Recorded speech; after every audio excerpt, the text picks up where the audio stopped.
Или не ми остава време, или повече браконери има, трябва да се занимаваме с тях. Но,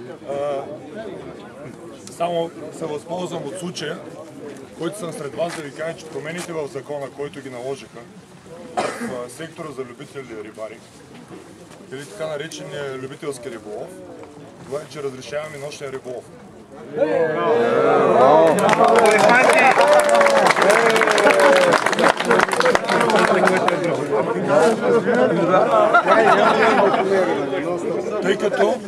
Тъй като благодарение на вас, агенцията получава доста сигнали за нерегламентиран улов на риба.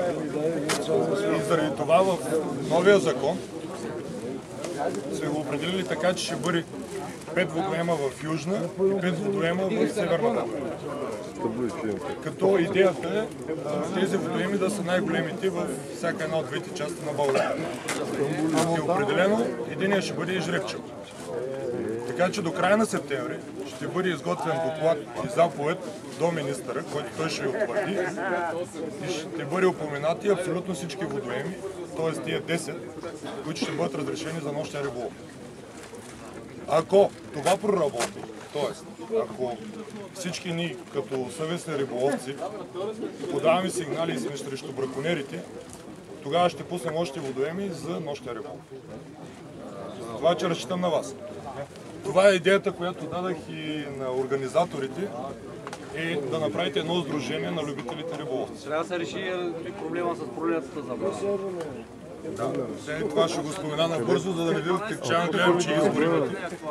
Направете едно неправителствена организация, както искате, така го наречете, за да имате основание, както и ние, да се излъчите представители, които да участват на заседание в работните групи.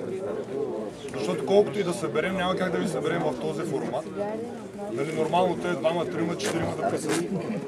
Това, ако искате даже да използваме повода сега, да си излъчите 3-4 представители, дори за тези водоеми, които говорим за разрешение за нощния риболов, тъй като вие обикаляте в цяла България, знаете къде са най-добрите водоеми за такъв риболов, да може да го осъществява.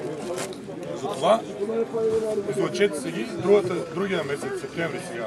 Утре ще направим една комисия след 10 септември, която да ги определя. Тоест заедно, като любители, да го направим това. И разчитам наистина на вас, защото с взаимни усилия може да се сборим с браконерите. Като ви гледам тук колко човека сте, моите инспектори са по-малко. За цяла България. Зимата са 5 човека.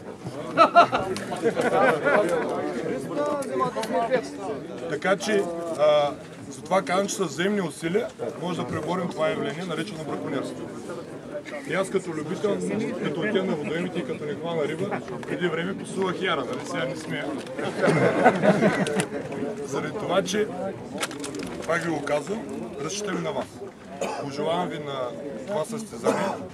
Не винаги най-добрия печели, този, който има най-добра сока. Да.